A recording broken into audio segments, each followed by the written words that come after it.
We're recording now. Check, check, check. Now that the mics are actually on, warning. Spoilers for Thor the Dark World ahead. Check, check, check.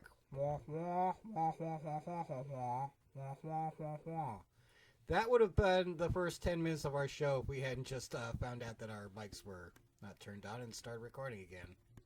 Julia is not allowed to be late again. Spoilers! We need you here to make sure it's turned on. I can't even turn my phone off of airplane mode. I wet myself. What's airplane mode? I don't even fly.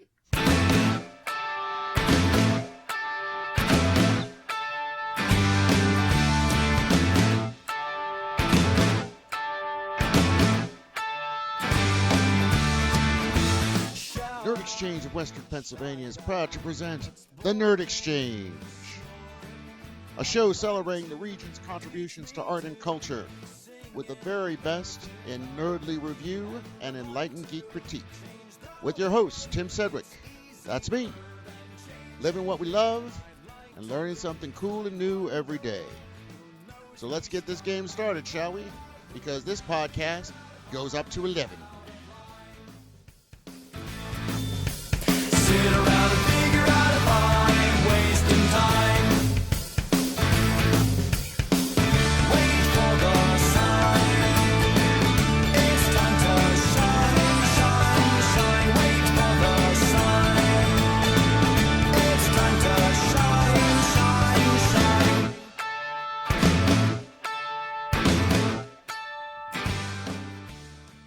Howdy, and welcome again to the Nerd Exchange podcast, brought to you by the Nerd Exchange of Western Pennsylvania. I'm your host, Tim Sedgwick, and as usual, with me is my co-host, the Magneto to my Professor X, the Victor Von Doom to my Reed Richards, my Raisins to my Bran, Kyle Sember. Say hi, Kyle. Hi, Kyle. Why, dude? It's even better the second Why, time. dude? It's even better You'd the say second the time. same joke. You set it up I again. gave you another. You are a joke slut. You set up, you lob it in, I knock it out of the park. I'm sorry. Yeah, dude, that was barely a bun. Anyway, we're here today to talk about Thor the Dark World. Little See it yet? independent film You see it yet? that maybe you would be interested in. You know, It's a little smaller art film. smaller Yeah, film, yeah, very, art very house. avant-garde. Oh my god. I believe it was pronounced Thor in the original Scandinese. Thor the Dark World. Bork, bork, bork. How exactly does, Norse mythology work in the Marvel universe? I mean, like, they're surprised in the first Thor movie that, Loki betrays them when in Norse mythology he's the, god of lies. The trickster, yes. So, like, Well, the Asgardians don't know their own mythology. no, but there is Buddy. Yeah, we all have that friend who, he's an asshole, but he's your friend, so you put up with them. I'm looking at him. Knew that joke was coming. That's what she said. Wait. Why did they tell it the first time when the mics were off? Shut up. No, but... You speak not these words. Anyway, before we get into the movie, and we're going to spoil the hell out of it, and probably a bunch of TV shows too, while we talk about it. Oh, yeah. So basically, this thing is filled with spoilers. So if you're the kind of person who doesn't want spoilers, pause this right now, save it in the tab, watch, what are we going to spoil? We're going to spoil at least Thor, the Dark World. We're going to be spoiling the Marvel movies that have come before Thor. Yes, In case you any haven't Marvel seen them. movie, anything Kevin Feige is involved with, we are going to spoil. Dexter, we're probably going to spoil. Yeah. Breaking Bad, maybe even get into The Sopranos. You might not see it now, but trust me, this is where this is probably going to go. So if you don't like spoilers, stop listening, watch all of that media, and come back in a year. No, but seriously, it'll make sense once we get to We it. will try in the show notes to make a small list of what we're, like, spoiling. So, Right on. we will try to do that, so just be aware. But we definitely are spoiling Thor.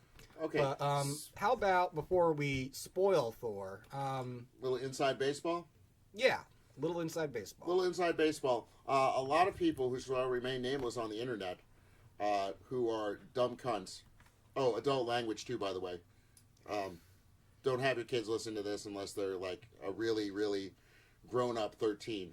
But on the internet, people were going crazy because Thor's not going to make $100 million in its first week, and all these other Marvel movies, Iron Man 3 that came out the 4th of July made 130 however many million. Listen, it's stupid, and here's why. Before it opened here on the 9th of November, which is how many days ago? 2 days ago? 2.5 days ago? 2.5 days ago. It opened around the world. Yeah, guess what, folks? We're not the center of the universe anymore when it comes to how these things make money. It's still where most of it's produced, but they staggered it over the last 10, 12 days, opening it all over the world. Guess how much it's made, according to Box Office Mojo? You're going to be surprised. Since it opened around the world, if you've taken all the numbers, $240,900,000. That's 240 million with an M before cent one was made in America. Put it in perspective. The movie cost 170 million to make. Now, you say, well, it's made its money back then. No, it hasn't, because basically the way the fucked up movie math mojo works is you've got what it actually costs to make. That's for the actors, the special effects, and costumes and everything. Then you have marketing, branding things, like when they go with Taco Bell, stuff like that. And back ends for actors, because a lot of actors, what they're doing now, and actually, you know who kind of started this in the modern age was Ben Affleck. Really? With Pearl Harbor, because he really wanted to make that, but it was such a big ensemble cast that he decided to not get paid up front.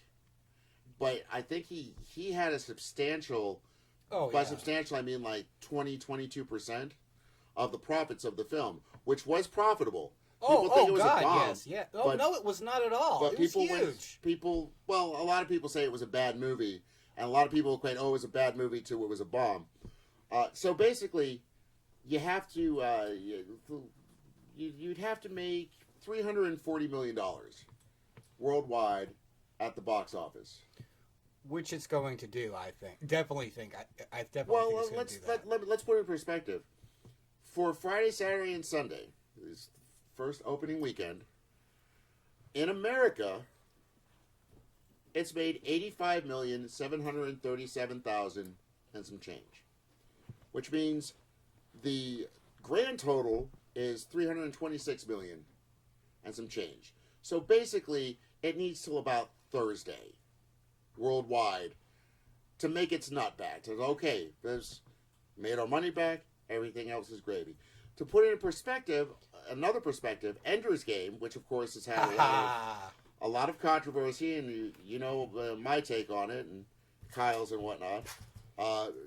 The headlines on Ender's Game was, Ender's Game succeeds. It makes $27 million in its first week, even though there's controversy. Peanuts, my friend, peanuts. Let's put this in perspective. Now, granted, not every foreign market has checked in. I don't know which markets it's playing in. Some pretty substantial ones, I would say. But foreign ticket sales for Ender's Game is $9.1 million. Ouch. Domestic, and this has been out for 10, 11 days now. 12 if you count the Thursday 8 o'clock show before that, has made just over $44 million. $110 million to make. It cost, $110 million to make. So that means bare minimum, figure 220, 230 to make back its nut. And it's not going to at this point. And it's on the plus side, the Orson Scott Card, who of course causes all the controversy with being kind of a bigot, kind of a homophobic jerk. Yeah, and kind of proud of it, unrepentant jerk. I read somewhere, and I believe it, that he got cut a real big check back in the day 15, 16 years ago, maybe even before then, for the rights to it, but doesn't have a back end at all. I mean, this if it made $1 billion, I doubt he would be getting anything. Zero. Yeah, Zero. He will still get the money from book sales and so forth, but if this movie had been a hit, he would not be getting jack crap. Right, but if it was a hit, maybe he writes Ender's Game 2 just to make a buck. Well, he does have an expanded universe, doesn't he? Yeah, but not so much that you could just take it whole form and make another movie. You know what I mean? Yeah. I mean, you could develop it, but I'm saying if it was a hit, then he could say, okay, if you want the rights to this universe beyond this movie, I'm going to write the screenplay and make more money. But since it's going to be even more of a flop than John Carter, which, by the way, wasn't really a flop. Was not. And, if you haven't seen it yet, you really should check it out. And another great thing about John Carter, all the books are in the public domain. You can go out and you can read them. You can even get audiobooks of them for free. It's a really cool universe that he created, and you should check it out. But getting back to the numbers on Thor, if you'd come to me 10, 15 years ago and you said, what would be the worst comic book to make the transition into a movie? Now, I'm not saying bad comics. I'm saying what would not translate from a comic book to a movie. The first one, like number 1, number 2, one of them would be Thor, and the other would be the Silver Surfer. Just the concept alone is live action, yeah. Yes, the concept alone is too ludicrous for a movie-going audience. Thor, the first movie, freaking golden. I don't know how they pulled it off, but they pulled it off. Well, you know what helped? I don't know if this is really a spoiler, but one thing I got from it was that they explained the Rainbow Bridge, the Bifrost, and this converging of the realms, and it really brought me to mind a Stargate. That the Bifrost I can see is that. the Stargate between these 9 different planets. That I thought that was really cool because I had never thought. I mean, we've watched most of Stargate SG-1, and I've been reading Thor comics since 1974. I never got that connection, but it really made sense. This is the thing, like with this, the first film, it touched upon it lightly. The second film really hit you over the head with it.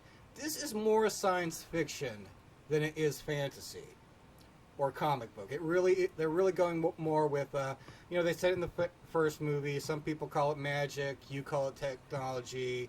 In my world, they're one and the same.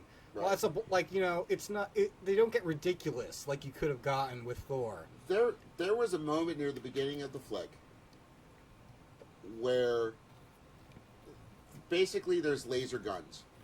Oh yeah, there's blasters. Yeah, I was going to bring that up. There's like straight up science fiction Star Wars blasters used, and for the first 2 minutes of that happening, I kind of went in my seat. I was like, "Oh man!" But you know what? I did the same thing. For a second, I was like, "Well, this is a little ridiculous." And after a few more seconds, I was like, "Wait a minute, this makes sense." And this is pretty freaking cool. The way that they've melded these 2 different genres, and helped Thor come onto the big screen and appeal to a mass audience. I mean, they've tried in the past. If you've never seen it, the one Hulk film that had Thor in it. I have it on that shelf right there. I'm sure you do, We can watch sir. it after. I am sure you do. We could do a commentary track sometime. Oh, we should. That would be awesome. They also did Daredevil in one of those TV movies. Yeah, I don't have that one. Yeah, I think I have it on a hard drive somewhere. But anyway, getting back into Thor: The Dark World. This film just borrowed from so many other movies, but it did it well. It was like a jigsaw puzzle. Yeah, we saw freaking Romulan birds of prey. We saw the funeral scene from Revenge of the Sith. Elements of Stargate, elements of Battlestar, and there's a couple of moments where it comes dangerously close to the pod race in episode 1. I'd say it also came dangerously close to the escape scene in Independence Day. Yeah? Yeah. Yeah. Nothing new under the sun, I guess. You're going to see a lot of other movies in this movie, but you know what? Those 2 hours flew by. Spoiler number one, and it's not really a spoiler, just something I really like. The assistant, what's her name? Jane's assistant. Oh. The chick from Two Broke Girls. I think we're going to have to look that up because we don't remember any Kat. of the names. I know her first name is Kat. She, like the girl who was like a little, in the first film, I thought she was starting to get annoying. And at the very point that I thought that she was starting to get annoying, it stopped. She stopped being, like, you didn't really see that much of her through the rest of the film, except for a line here, a line there.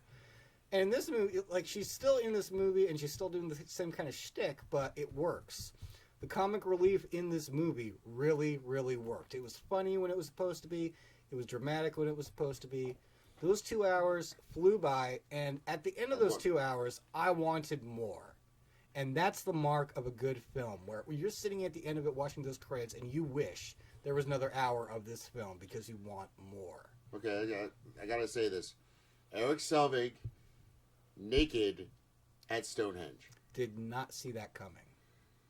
That's what she said. It would have. No, that was the first thing. Like the first part is all like exposition. Like before the universe, there was the dark times and the dark world, and da da da da da. It kind of gets really heavy. You're getting that same kind of exposition that Anthony Hopkins did in the first film. Yes, but then the next thing you see is Eric Selvig getting corralled by the police for being naked at Stonehenge, which I guess they frowned upon. Who knew? See, I learned something too. Well, you got to cut the guy a break. He did, after all, have a god in his brain for a little while. Oh, and Stan Lee's cameo was great. They show Selvig at a blackboard explaining this convergence of worlds and everything and how to stop it. And he's like being very professorial. And he's got two shoes, and he's like, he puts the laces of the shoes in the. This is what, and this is how they're connected. Does everybody get it? And you turn around and he's in a loony bin. And Stan Lee saying, he's like, no, can I have my shoe back? Freaking priceless. And okay, keep but your shoelaces in a loony bin. We're about to get into spoilers. But before we get into spoilers, do we recommend this movie? Tim? Would you tell people to go see this? Because I sure as hell would. I would recommend that people see this multiple times with different people so you can see the look on their face after. And I would recommend that people buy this full price DVD Blu-ray when it comes out to encourage them to make more quality films like this. Yes. So, yeah, it's all right. Completely. It's all right. All right. Okay, on my stupid math scale, okay, boy. You stop it.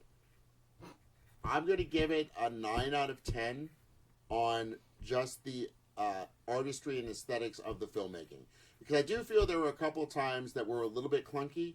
Not clunky like clunky on the top of the head, but like just a little bit of choppiness in the exposition before you get into the, okay, this is a roller coaster ride. Because for me, the first 20 minutes was, okay, exposition, I know we need this, but it's kind of clunky.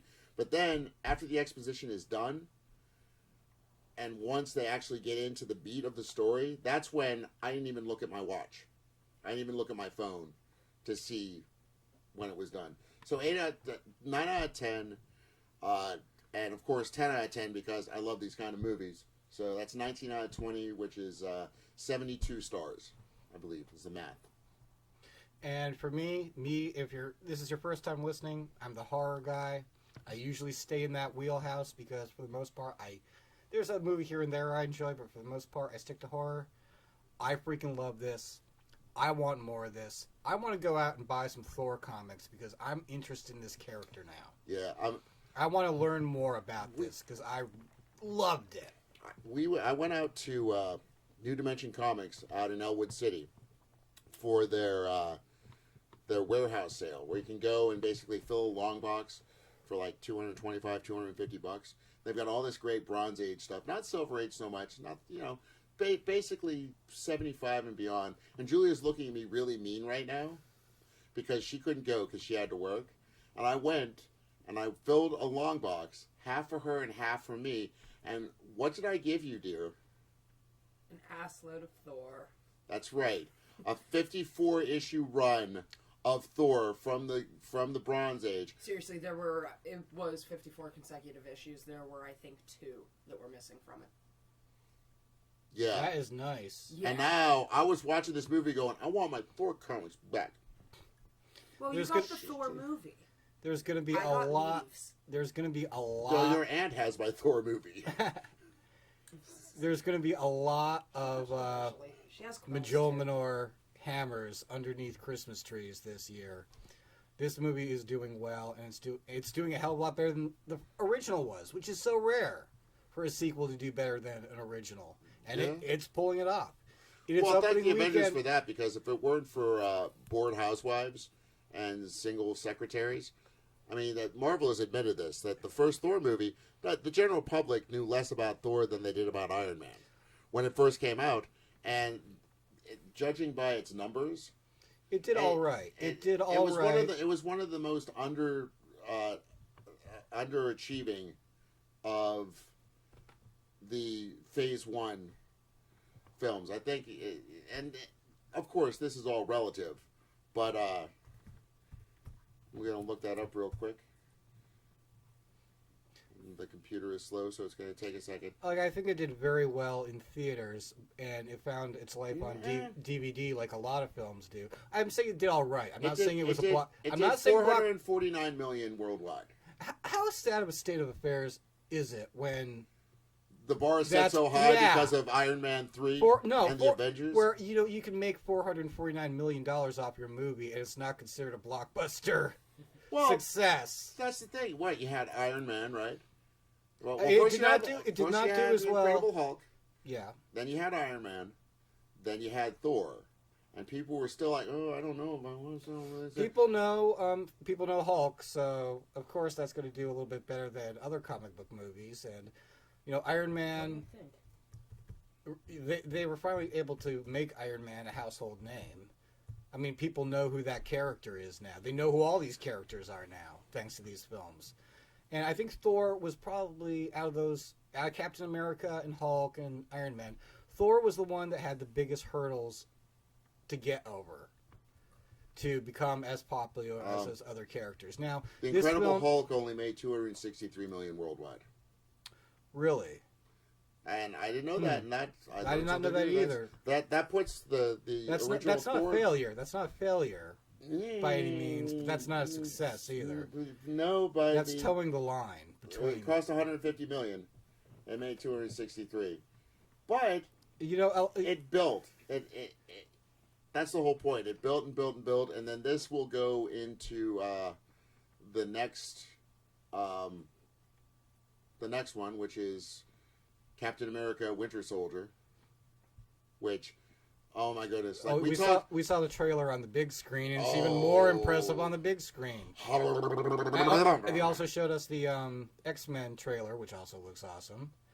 I'm nervous about it.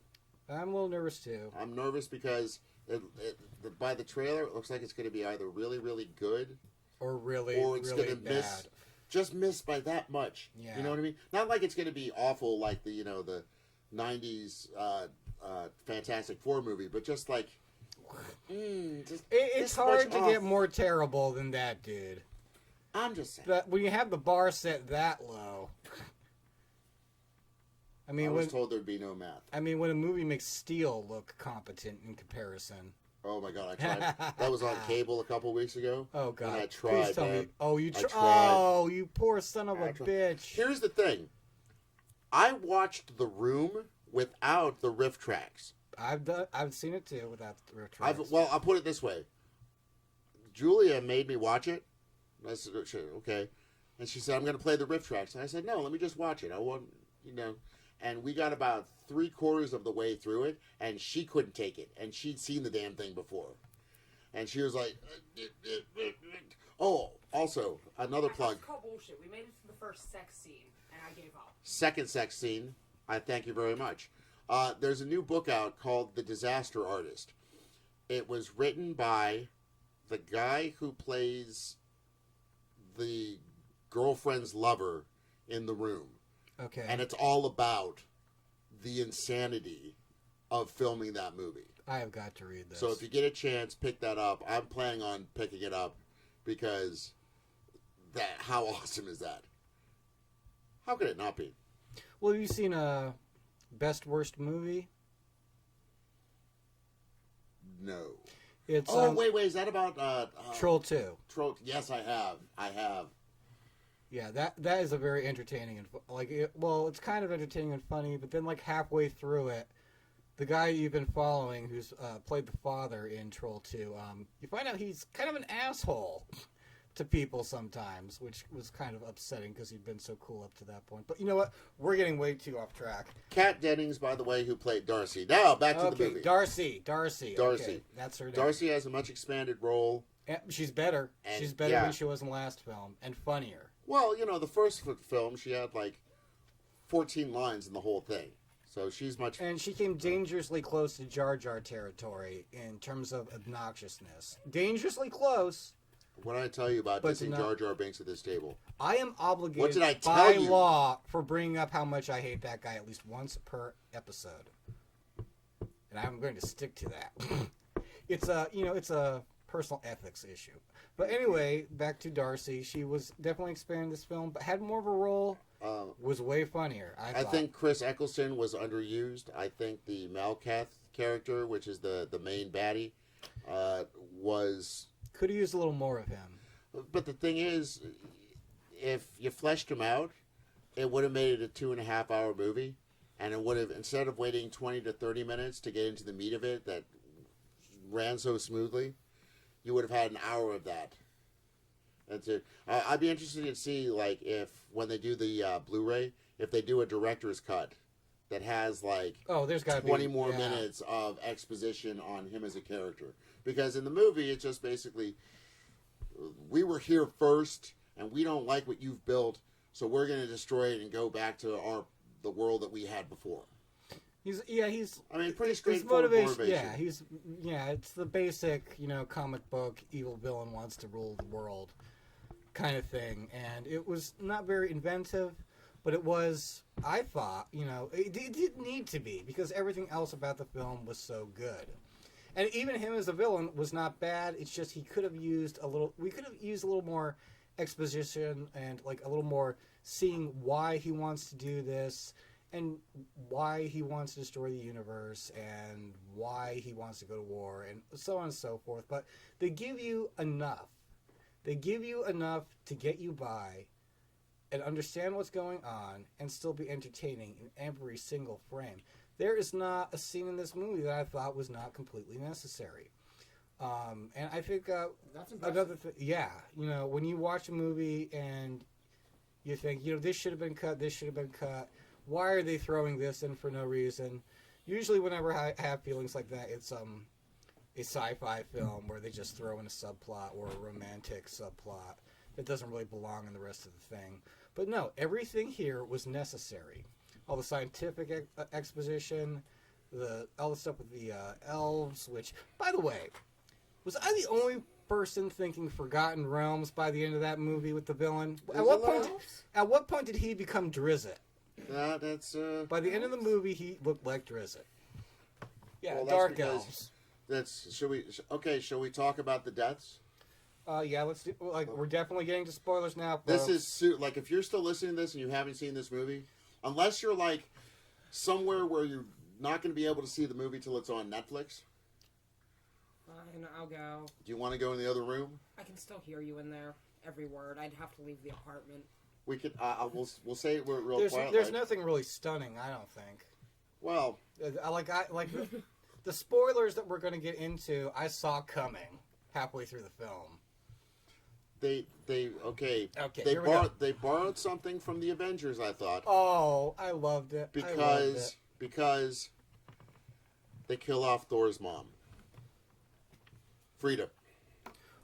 Which, from the moment where she took Natalie Portman and said, just do everything I say, and was like, protecting her, I had a feeling, this character is going to die trying to save Natalie. Right. Well, and it was a total Coulson move too, because then the scene that everybody's seen in the trailer when Loki's there and his shit's all fucked up in the jail cell.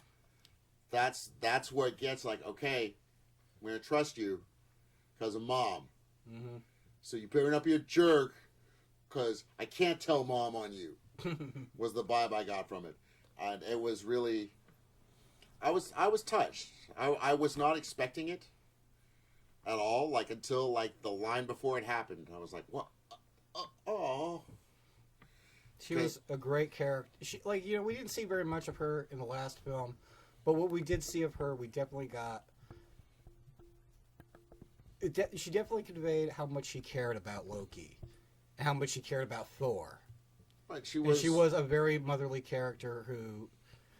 Her acting was superb, and it was superb again in this film. Because the thing is, we got the Dark Elves.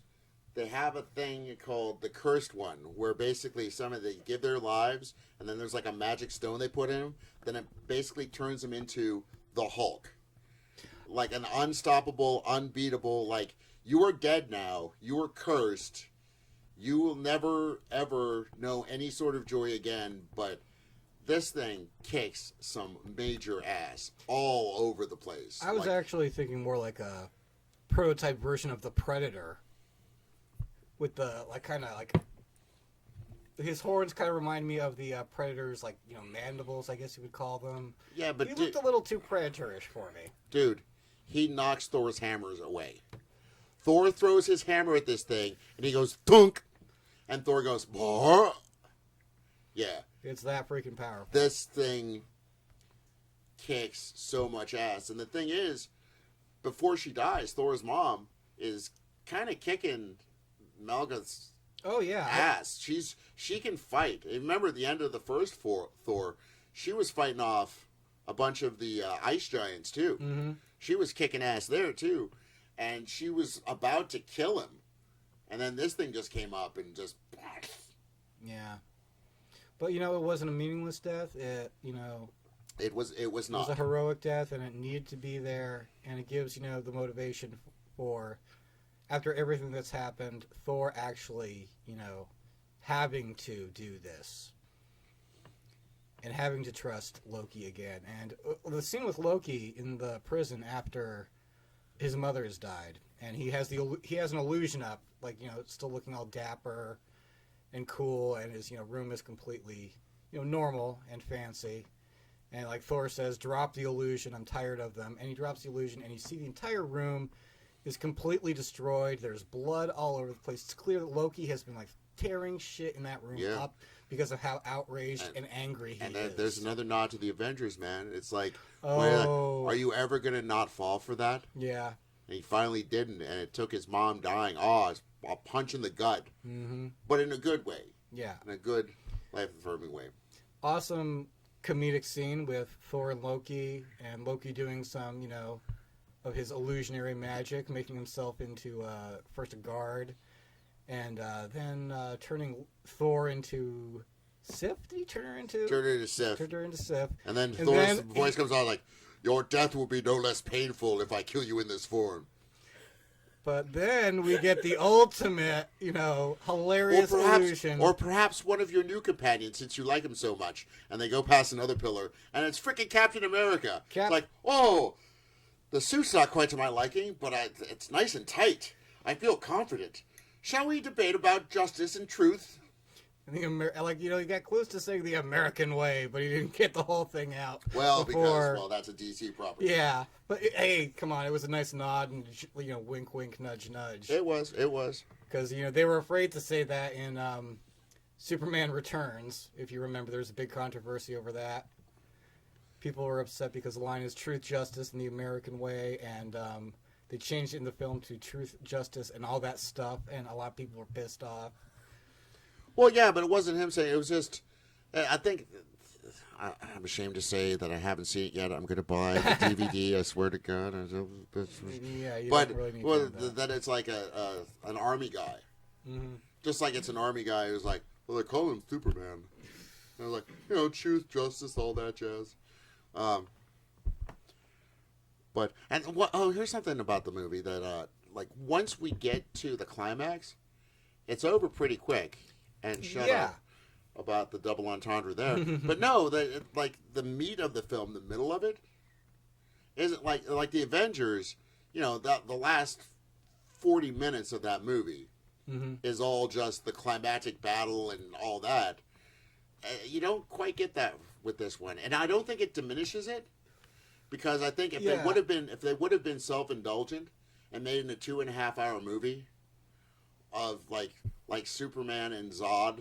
From what I've heard, I'm gonna watch the movie. Okay, I still have nerd cred. Shut up.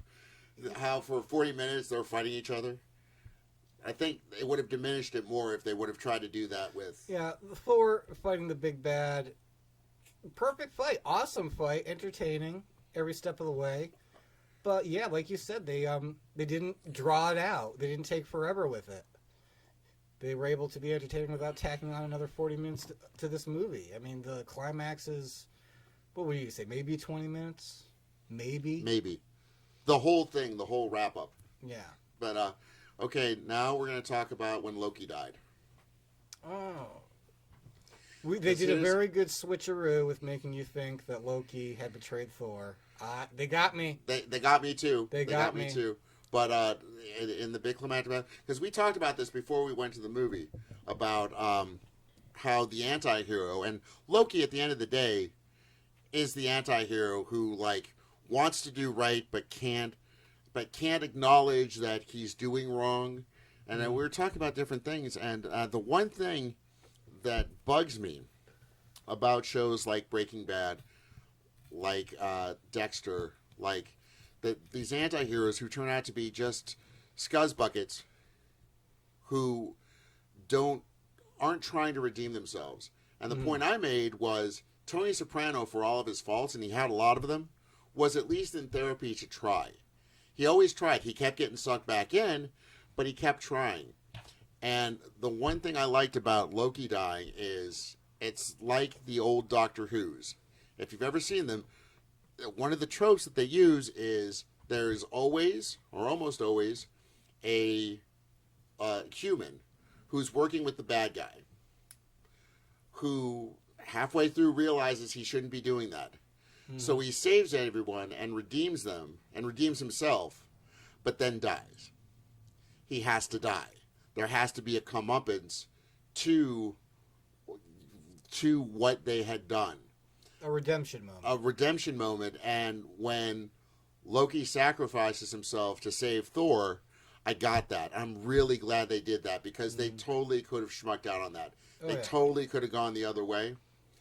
And that's another thing that makes Chris Hemsworth the perfect Thor, because, like I said, I've been reading Thor comics off and on since 1975. Right after Loki dies, I think as an actor, he finally got there. He finally got there, and in the last scene, which we're going to talk about in a minute, with him and Odin, sort of, where he says, well, let's just talk about it now. Odin says, okay, take the throne. Everybody in the 9 realms saw you sacrifice yourself, or try to sacrifice yourself to save everybody. You can be king now. And that's how they explain away why he didn't come back for Jane Foster is, well, I had to clean up the 9 realms because, the Rainbow Bridge was broken and everything. And Thor just says, I just want my life.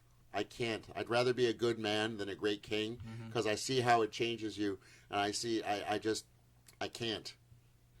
And, I was like, is it because of that woman? It's like, nope. If you told me I could never see her again, or you told me that she could rule at my side, it wouldn't make a difference.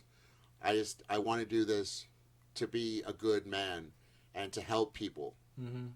And then he says, okay, I can't give you my blessing. I can't even say that I'm proud of the man you're becoming, but okay, you're released. And then, Kyle, tell the people what happens. Well, we get the reveal that I saw coming. It was not Odin talking to Thor. It was Loki talking to Thor. Apparently Loki is alive. Like we saw an earlier scene with a very suspicious kind of guard. And apparently Odin sent this guy out to see what had happened in the Dark World, and the guard comes back, and I knew it was Loki. I thought it was kind of telegraphed. I was vexed and perturbed. Because I was like, okay, wait. Was Loki still in a cell in Odin? Because Odin can also make illusions. Did Odin say, fuck it, I'm going to do this with my son, by myself, so my people don't get killed, and my wife's dead anyway, so fuck it. I did not get that vibe at all. I did not get that vibe at all. No. So Loki I don't know where you got that from. Loki is... There was probably somebody who sat there in one of the meetings whenever they were writing it and coming up with everything, where they were like, yeah, we'll do this, and then, one person will say this, and a bunch of people will catch on. But, man, yeah. he was speared, man. He was speared and turned back into an ice giant. Oh, come on. Death in comic books is about as big a problem as stubbing your toe. No, okay, death means he goes down and deals with death down in hell and gets back up again. Not like, oh yeah, I was gutted, but then these guys came and now my dad's gone. Where the hell did Odin go? Did he just go back to sleep because he's? I don't know. It would have been nice to see him like imprisoned in a cube or something, or floating out in space like. Well, okay, wait a second. We're not sure where Odin is. One of the things Odin says to Thor is, I have one son that wants the throne too much, and the other one who doesn't want it at all. Ugh. And Thor basically, long and short, says, well, there are worse problems you can have. And he walks away to go find his lady love. And then he says, thank you, Father. And he walks out. And then Odin says, and it's really cool how they did it, because as he's saying it, he transforms from Anthony Hopkins into Tom Hiddleston. It's like, thank you, son. But I still don't get it. I swear to God, I want... He took Odin's place, and Odin's in, like I said, he's in a cube or something, and something's up. Because also in our, let's talk about the mid-credit extra scene that we had with... the two characters, Sif, and I don't remember the Viking guy's name, and the Collector, who I think is being played by Benicio del Toro. Do we have that? I'm looking that up right now. We have an interesting mid-credit scene where apparently these two were sent to the Collector, who apparently is some kind of intergalactic space smuggler or collector or whatever you want to call him. I don't know the character. I haven't read that much of Marvel. That's because you're a communist. Okay, go ahead and throw that card out. They've sent one of the Infinity Gems to this guy for some reason, because they don't want it too close to the Tesseract for some reason. Well, I got the feeling that the ether, which was the mystical force that Jane stumbled upon, that could cause, once everything converged, cause everything to go away. It seemed to me that that's what that was. That was the ether that they put in a box. And then, because remember, their grenades and everything were gems. Mm-hmm. They put into gems. Even though when they killed the guy and turned him into the cursed, the big behemoth guy was a gem. So if the Tesseract is one, and this ether is another. Apparently there's going to be 6 other. Well, aside from the Tesseract, there's 6 others. I believe they said, 5, I'm sorry. So that means there's 4 gems out there that we haven't seen yet. And apparently this is all set up for Guardians of the Galaxy, which is another thing I haven't read, I don't know that much about. Seems very odd to me that they would throw in Thanos at the end of the Avengers and not have him as the big bad for the next Avengers, but he's going to be the big bad for Guardians, I believe. Not sure where all this is going, but, I'm in for the ride. That being said, and we finally get a little more, we finally get the big kiss between Thor and Natalie Portman's character. We get a couple. At the end of the film, that subplot is resolved. He's going to be with her, apparently. Thank God. We didn't have to drag this out for another film like Spider-Man continually wanted to. But let's see. I'm looking at a picture of him on IMDb. Okay. And he's uncredited as the Collector, but he is the Collector in Guardians of the Galaxy coming up. So okay. So he'll that be was Benicio del Toro. That came out of left field. I didn't see him coming. He can't come cheap. He's a pretty big actor, isn't he? Yeah. It's a So grown-up he movie has a franchise. very brief cameo, but I mean, it was very cool still. I like how they mix established and new actors in their movies. Oh yeah. Because like the Cat Girl, she hadn't even started on Two Broke Girls when she was in the first Thor movie. So it's like she's in the Thor movie and now she's doing all this other stuff too. Like they got her just at the right time. They probably had a lot of those people signed on for multiple films. I know that's what they did with Yeah, I'm just all saying. the cast of the first X-Men movie. They had, I think, everyone signed up for 3 films.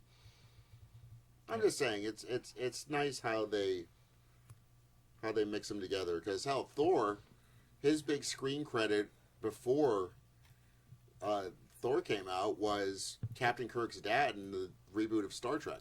Yeah, that's the only thing I'd ever seen him Yeah, in. and that's in America anyway. I'm sure in Australia he was in a bunch of stuff, but Yeah, but I mean, I'm not saying there are unheard of absolute nobodies, but other than Iron Man, all of the heroes in the Marvel Universe in the movies are people that, you might know a little bit about but you don't know very well. There's this one credit they have. Oh, Right, they were this, they were that, they were the other. that's what I'm saying. They were right on the They were cusp. planning ahead when they realized if they wanted to keep Robert Downey Jr. until the story was over, they had to make sure they could afford it. Yeah, well, Robert Downey Jr., when he signed on for Iron Man, he got, like, peanuts because his career was really in dire straits at that the point. shitter. Oh, that's Yeah. true. But after the fact, when they got him to keep coming back, it was because he was saving the whole image of Marvel. Yeah. And, the one character, the black dude who eventually becomes War Machine, he was in the first Iron Man film. He actually got more for that film than Robert Downey Jr. Terrence Howard. Yeah, because that's how bad Robert Downey Jr.'s career was in the toity at that point. Yeah, and then they didn't want to pay him the same because they had to pay Robert Downey Jr. more, Does so they Brody got like Don that to you? Cheadle instead. Yeah, we need to, he wants more and more money with each film. All he takes is one more drunk driving arrest for him to go back to bargain basement prices. No, I think he's for going to run being for in these president. movies. He was a while back announced as a possible for the Lestat in the Interview with the Vampire new franchise. That's supposed to be Oh coming my out. goodness. Oh my God, they're rebooting that. I think It's there's more only a chance of rumor. him becoming the president of the Oh, it United better States. Stay a rumor. It's only a rumor that they're going to be rebooting the whole Interview Vampire Chronicles saga. But his Although it name would be has hilarious if they got Brad Pitt again. wouldn't make much sense. He looks about the same. Robert Downey Jr. as Lestat, I could definitely see that. And Robert Downey Jr. as Lestat, that would put Brad Pitt in the age range for it to be viable. Because if you're trying to have them be younger than they are, you can't cast somebody else who's that actual age across from them. I guess. I was told there'd be no math at the debate. I'm sorry, I'm talking costuming, aren't I? Yeah. So Okay, anyway, so we kind of like the Thor? movie, I guess. Oh, I loved it. Yes. I loved it. And Communist. I'm still jealous. Communism.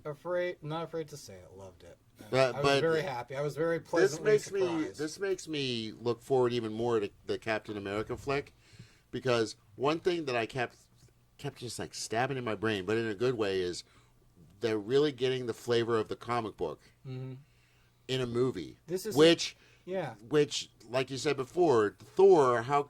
How in the world they managed to do it?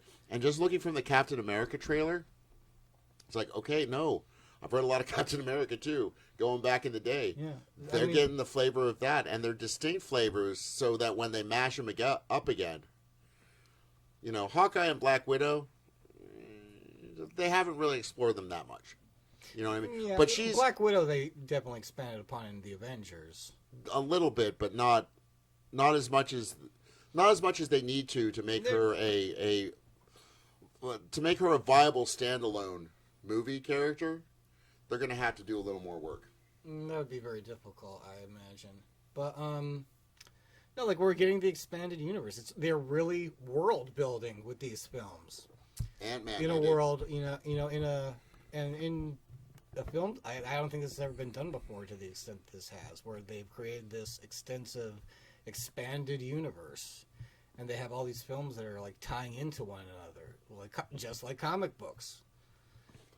You know, you're not surprised. Did you hear who's rumored to be playing Ant-Man? Who? Paul Rudd. Paul? I have no clue who that is. Paul Rudd. Oh my God, dude. What's he been in?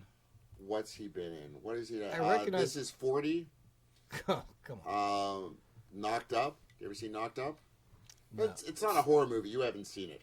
Oh, Am I that wrong? you're pretty right, actually. Well, has he ever been in any sitcoms or anything? Or was he the lead guy in Knocked Up?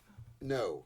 He was the... I didn't see Knocked Up, He was... but I know who the Well, lead then guy why are is. you... Well, I know whose face was on the poster. No.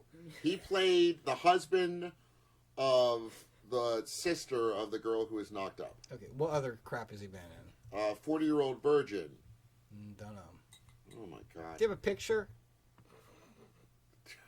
Do you have a... Oh, my God.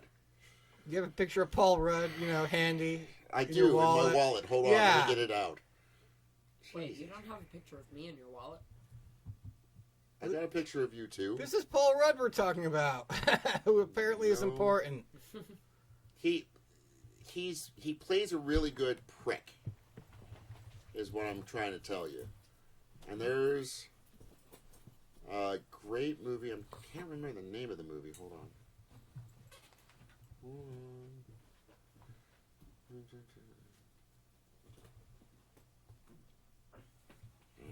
Anyway. That's,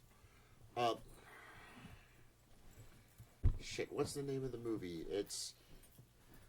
Okay, He's court appointed to counsel little kids. I just in looked it. at the guy on the computer, and I have no clue who that is. So that doesn't really.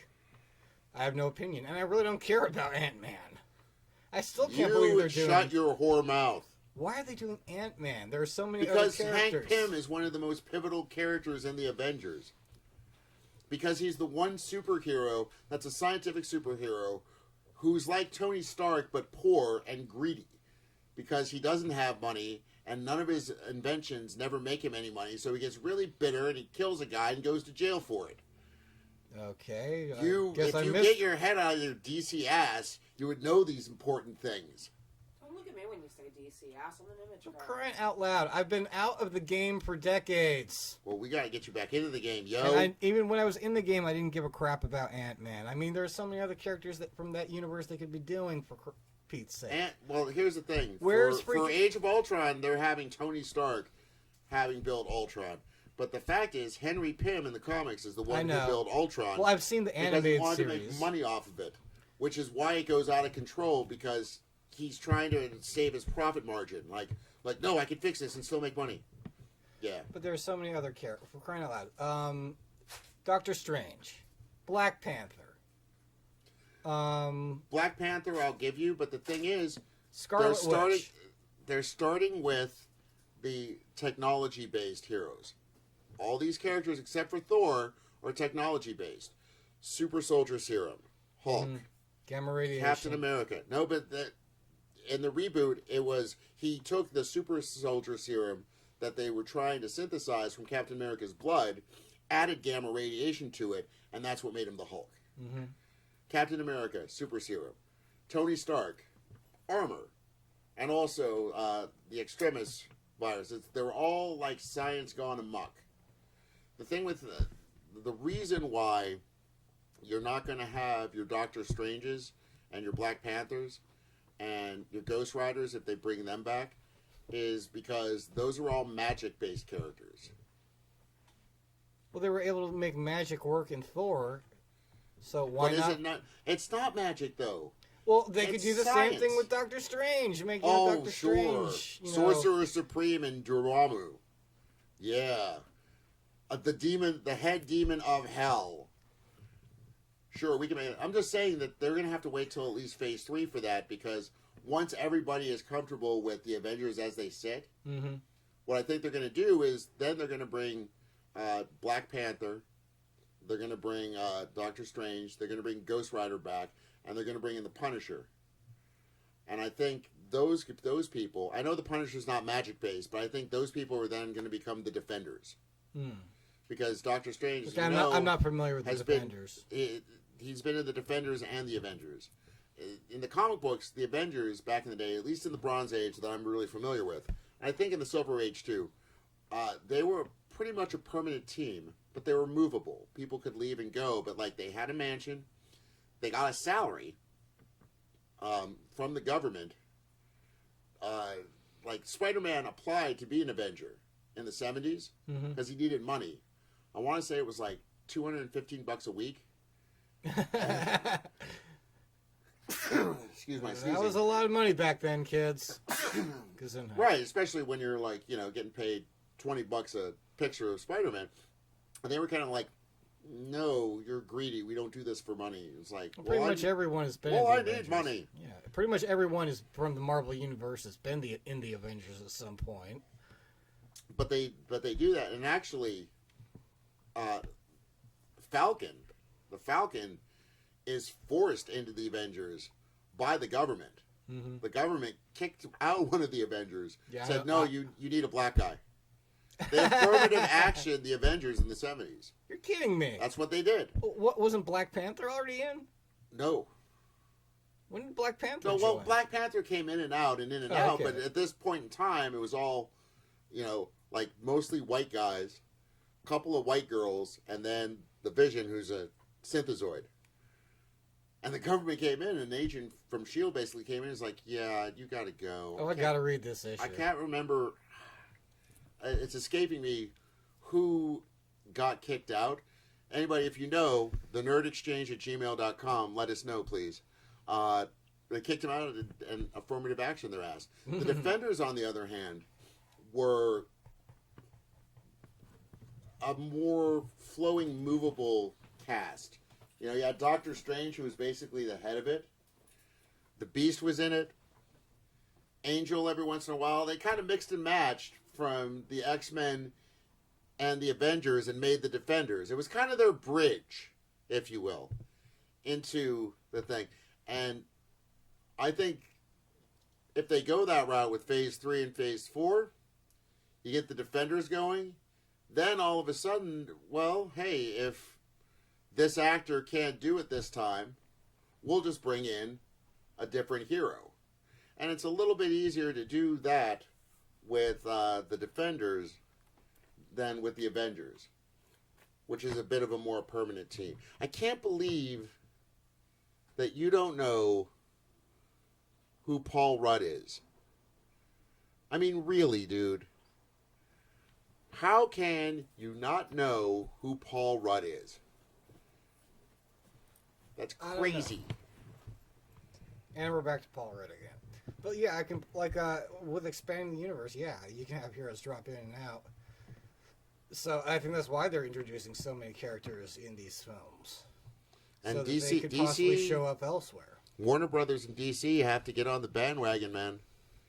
They're getting left. I mean, they're starting with the Batman v Superman, but they got to step it up, man. I need an Aquaman film. I mean, they wanted to do the exact opposite of what the Avengers did. They wanted to do the Justice League movie, and then do all the solo films. Yeah, which I don't think would work out. I mean, you can't start off with the big team movie not knowing who half these people are. One thing, I'm more of a Marvel guy. You're more of a DC guy. Okay, and I still love you, even though you're wrong. But that's going to cause some flame wars. Here's the thing: the DC characters, they're more well known than a lot of the Marvel characters. Yeah, I mean, yeah, because a lot of them are older. Like everybody knows Superman. Even though everybody knows Aquaman enough to put him down, even though they shouldn't. Everyone knows Wonder Woman. So Flash. Flash. If you put those five and Green Lantern and Martian Manhunter, of those seven, the only ones people wouldn't know pretty much is Martian Manhunter, but that could be the origin story, in quotes, of Martian Manhunter. You know what I mean? Like, they all have to come together to fight this guy that they realize is actually a good guy they don't have to fight. It would be easier, and people would sit through a 3-hour Justice League movie. If they started with Justice League, So, okay, it's 3 hours. People would eat that up. People would eat that up. It wouldn't affect them at all. But since they decided not to go that way, DC. See, I like Marvel more because they've got more real world problems. Okay. You know what I mean? They're more fleshed out, and it took DC a long time to actually make them human, and they're doing that in the New 52. Actually, it seems to me they're making a concerted effort to even the like Aquaman, who, by the way, is the most powerful superhero on Earth that's from Earth, or gets his power from Earth. Yeah. Something to think about. Think about it. Superman. Superman. You don't want to admit to that. Well, Yeah, no, he doesn't I want don't to think mind. of I don't course hate not. I don't hate Aquaman. Aquaman is fine. No, but if you think about it, Superman, Yeah. Batman, he's got a lot of technology and stuff, and he's brilliant, but not like superpowered. Like can't Yeah. stop bullets by spinning a trident like the New 52 Aquaman can. Can't talk to fish, which tell you what. Like I If said he last put week with his Wayne, mind to it, he could do anything. Come on, he's Batman. he He could Aquaman outsmart could a shut. bullet. Aquaman could shut down worldwide cargo transport like that. Oh man, if you don't like starfish, you're really gonna be mad when you realize what I did. Oh, maybe you shouldn't have let him on. Like, you know, he's a superhero who's only And handy I'm no if you're... longer speaking with you. He's Julia. a superhero who's only handy if you're near the beach or a Red Lobster. Come on. That's oh. I'm just messing with you guys. But, yeah, no, like, I don't... A 3-hour Justice League movie, I don't think could be successful with introducing that many characters with no, you know, preamble to why they're here, what they do. It could have, because people already know. People already know. Do they? Do they know People the whole already thing? know. Yeah, Well, I really believe that. Honestly, all they would really have to do to fix that would be a Wonder Woman movie. And At people, that point, you have the same background you build up for Marvel. if they would have gotten on their bikes and done a Justice League movie right before or right after the Avengers movie, it could have worked. I don't know about It could have that, man. worked. I don't know about that. Because everybody maybe if they knows the if- Super Honestly, Friends. the only thing they have going against them is that they haven't put those other people you'll see later Yeah. into the other ones, and they might find Yeah, a they way to really retcon haven't. it. I don't know. Well, they're always Maybe. retconning something. Well, maybe if the Wonder Woman television series hadn't been, you know, doomed from frame one, Which one? The one from the 70s? the recent one, Oh, that one. There was a recent one. which Yeah, they did the 2011. pilot, and Oh, yeah, that nerds was- destroyed it and did not even give it half a chance.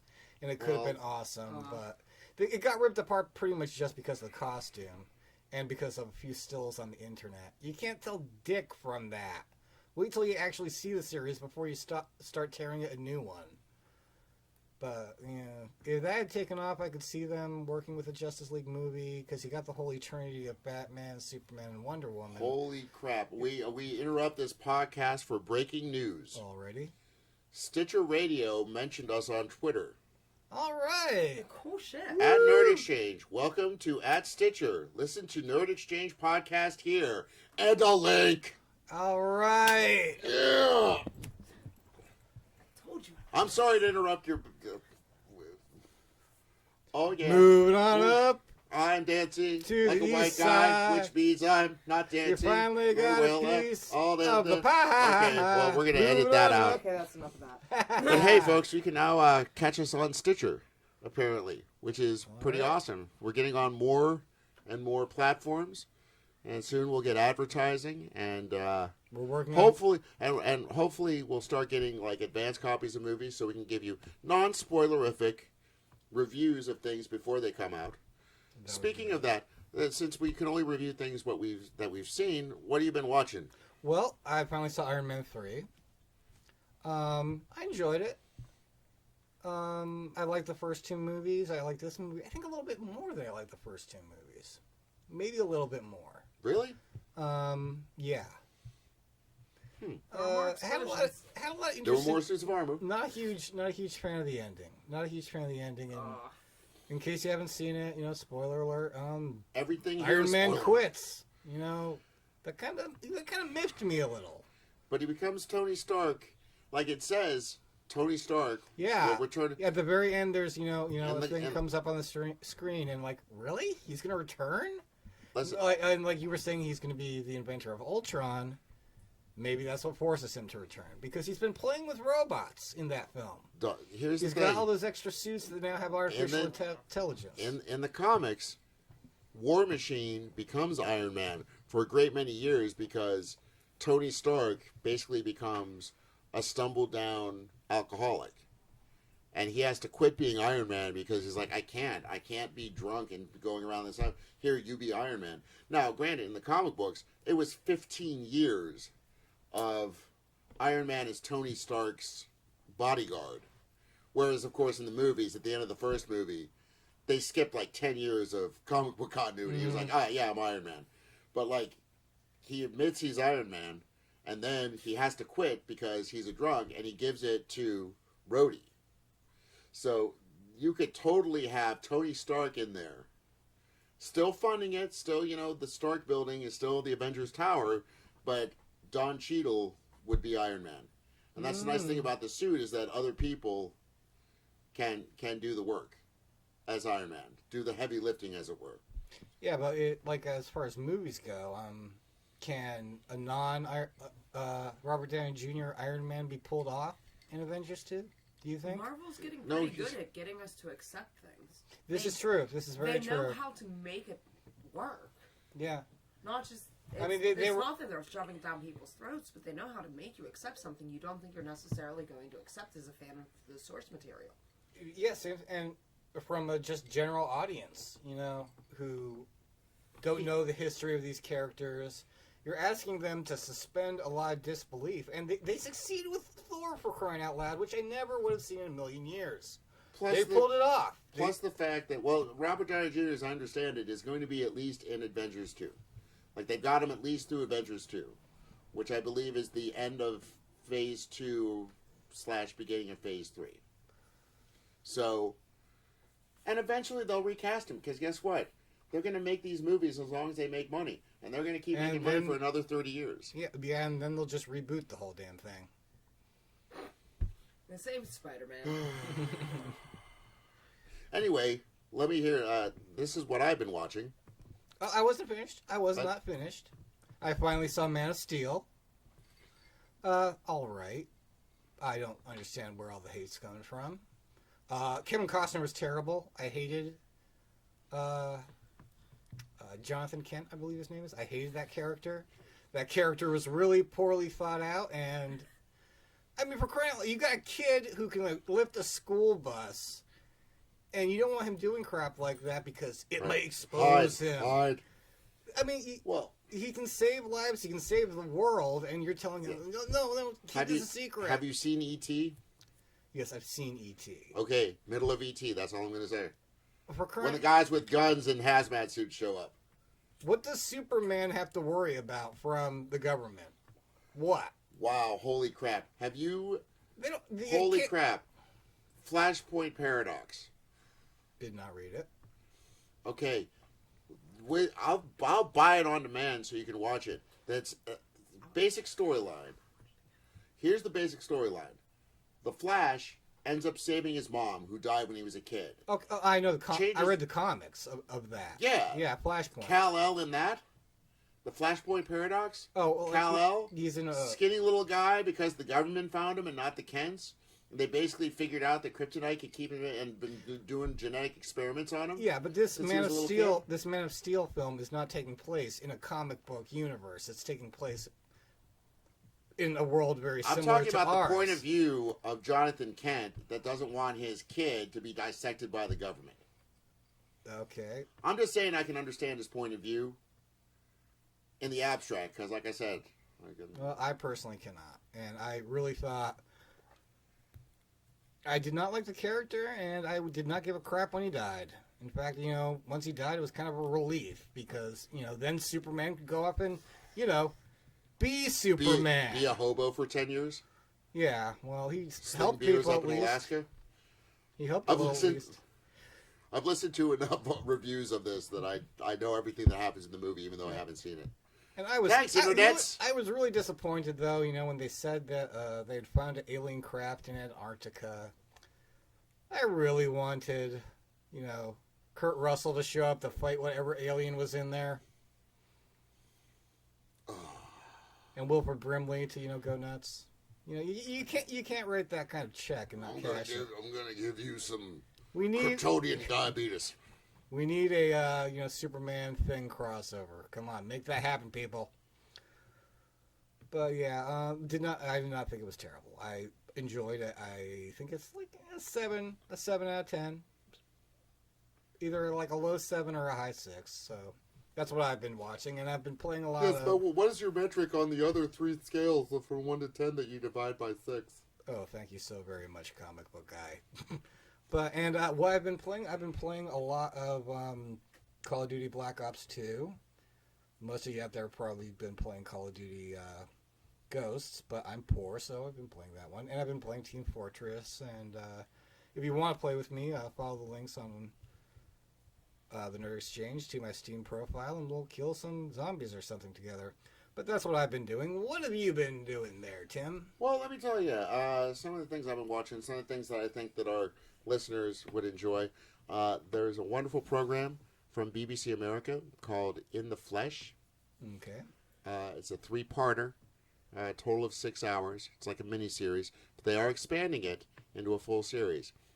The concept is post-zombie apocalypse, but the world isn't completely destroyed. Yeah, I think we talked about this last time. Yeah, I don't think we talked about it on air. I think we talked about it before or after. I think I forgot to get to it, but it's on demand if you have the Comcast. But only a certain people from a certain time frame, like a year and a half, if you die in this time frame, you came back, and they became flesh eaters and whatnot. But they found a way to cure them. So they're pale, but they're themselves again, but they're dead, and they call it partially deceased syndrome. So the people who were zombies are now sufferers of this. So the government bureaucracy kind of takes them over and tries to reassimilate them back into the population that was trying to kill them. So it's all this little town in Britain, and this kid, and, are these people going to kill him because he's technically dead? And it's really, really amazing. I have to check this out. Yes. And it's on demand right now? On demand. You go to BBC America, TV shows, BBC America, In the Flesh. I can't recommend it more highly for us.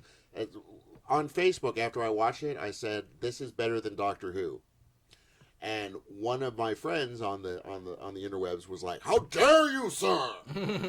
Blasphemy! I was like, just watch it. And then she just wrote back, well, that was really good. Mm-hmm.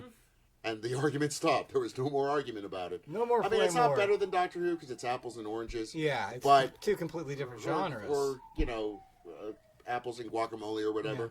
But it's really, really good. See, speaking of Doctor Who, the new teaser trailer for the 50th anniversary is coming up. And you've not watched the new Doctor Who's. I have not even watched the old Doctor Who's. It's one of those things I keep meaning to get into and just can't. Do you have the Netflix? Yes, I do. Are the old ones on Netflix? There's some old ones on it. I would start with the new ones because you can get all, I think it's up to 7 series. And actually, the first Doctor from the new series, the reboot in 2004, I believe, 2004, 2005? No, 2004, is Chris Eccleston, who played Malkath in the movie we just watched. Oh. Yeah, he's like the Dustin Hoffman of Britain. He's like a really well-respected actor.